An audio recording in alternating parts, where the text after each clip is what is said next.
spent 4 years as a digital nomad, dancing from one destination to the next.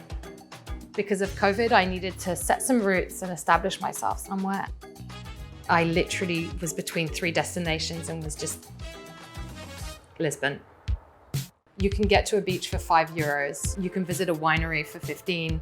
You can go for a long walk along the river for free. Hi, my name is Alienor Salmon and I'm an author and happiness expert. I moved to Lisbon, Portugal to build my happiest life.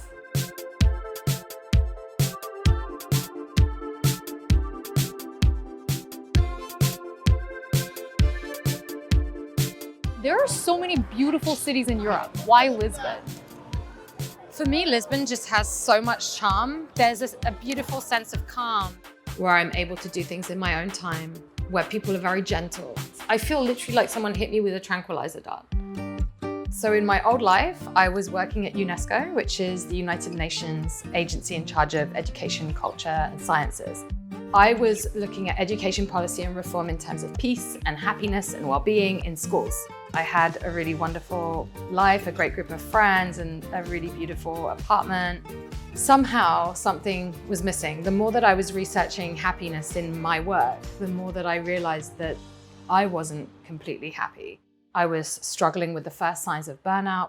I really wanted to liberate my body from my desk. I saw myself in the streets of Cuba dancing and being completely free and alive. I made the decision to leave everything behind to learn how to dance as a total beginner. That is such an amazing mentality shift as someone who is from the US and we have such a goal-oriented culture. It's so hard to relax because I'm always thinking I could be achieving something instead. It was terrifying. It was terrifying because it had been my dream to work for the UN my whole life. I loved my job. It turned out to be a 1-year career break, dancing through 8 different countries, learning a total of 18 dances. I had actually saved for 1 year. And I then also took out my life savings and invested it all in this, which was the best decision I ever made. And then when I was ready to work again, I contacted my old colleagues and I said, why don't I do some things I did before, but just from anywhere? And it really worked well. And different projects came in. 5 years later, it's still working. I don't do full-time jobs. I don't do offices.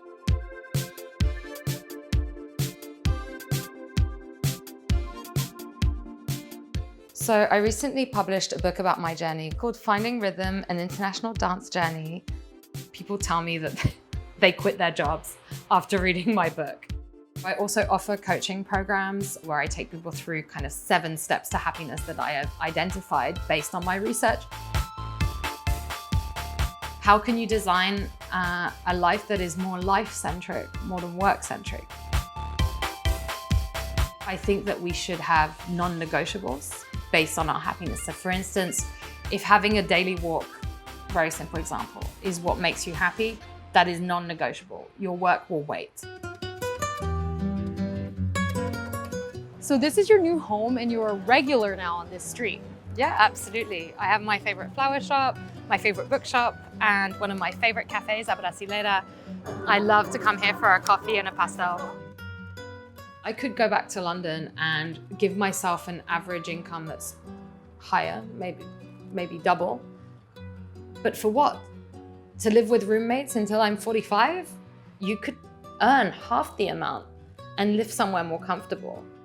In many big cities in the US, the cost of living is so high that you're constantly working to just feel like you're keeping up.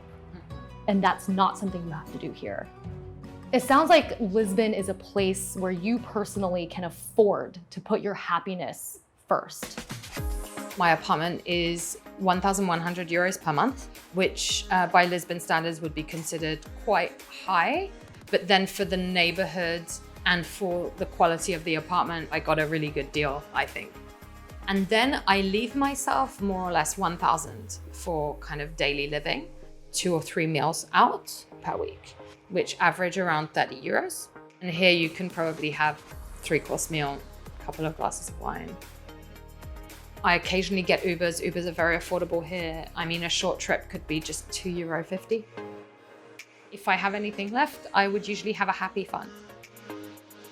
And every month I'll have intentions that I work towards, and then I will buy things based on those intentions. So September, my theme was grounding and healing. So I bought myself beautiful houseplants and ceramic pots to put them in.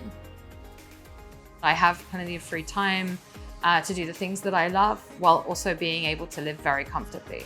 But I'm well aware that that is not the reality for many. And I want to be really sensitive to the fact that this is far more than the minimum wage in Europe or in Portugal, actually. What did your dance journey around the world teach you about happiness that working as a happiness researcher couldn't? A lot of us think, I'll be happy once I'm successful.